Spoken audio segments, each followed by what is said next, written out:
On this cold, frosty morning with ice on our roads, there's really great news in that first reading from Hebrews. It's so good, actually, it's said twice in that reading that Joe just did. And it's that we have this intercessor, this advocate for us in heaven, Jesus, the great high priest, sitting on the right side of the throne of God in heaven. And he's there to intercede for us forever. And he's this mediator between a covenant between God and man, this new covenant that reestablishes the relationship between God and man, makes it much better than it ever was. And it's just, it's exciting, and it's incredible news. And then they say, it wasn't this new place where God is, the throne. It's not in a shadowy place like they had in the temple where God resided. It's the real tabernacle. It's the tabernacle in heaven where God exists. And that's where our intercessor is, Jesus, to help bring us back into relationship with God, relationship that was lost with Adam and Eve. Just incredible good news. It's like, gotta shout. That's really good. And then in our gospel, Jesus is at the beginning of his public ministry. And he's performed miracles, and there's many people that are following him and heard about him.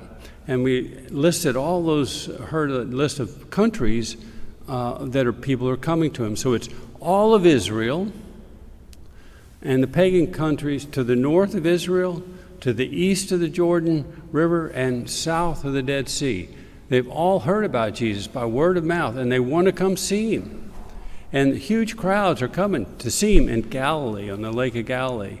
And there's an issue with crowd control. He doesn't want to get crushed, so he uses the apostles to set up the boat so he can get on the boat and go out and preach to the people from the boat while he's sitting out there. And the crowds are coming because they're curious. They really don't know about Jesus. They want to find out about him. They want to go back and tell their neighbors, I saw this guy, Jesus, everybody was talking about. Or we saw him perform a miracle. Or we were part of a miracle that he performed. And so they didn't really have the right attitude. Jesus didn't come just to work miracles and cure people and cast out demons. He came to reestablish this covenant, this bond between God and man. And so even though the people didn't come for the right reason, he had a chance to talk to them, to preach to them, and tell them tough teachings like love your neighbor, okay? And then he's also out there forming disciples, people that would follow him, people that would be willing to share this good news of the relationship that's reestablished by Jesus in Jesus' coming, a relationship that he established in the new covenant that he established with his blood.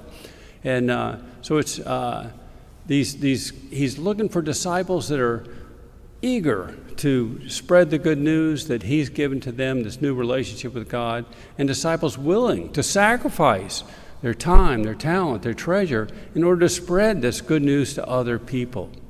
And so I reflecting and thinking about what's the message here. I think the big message is that we should be just as excited as those crowds were coming to see Jesus, to see him, what he's up to. And we should be excited to establish our relationship with Jesus.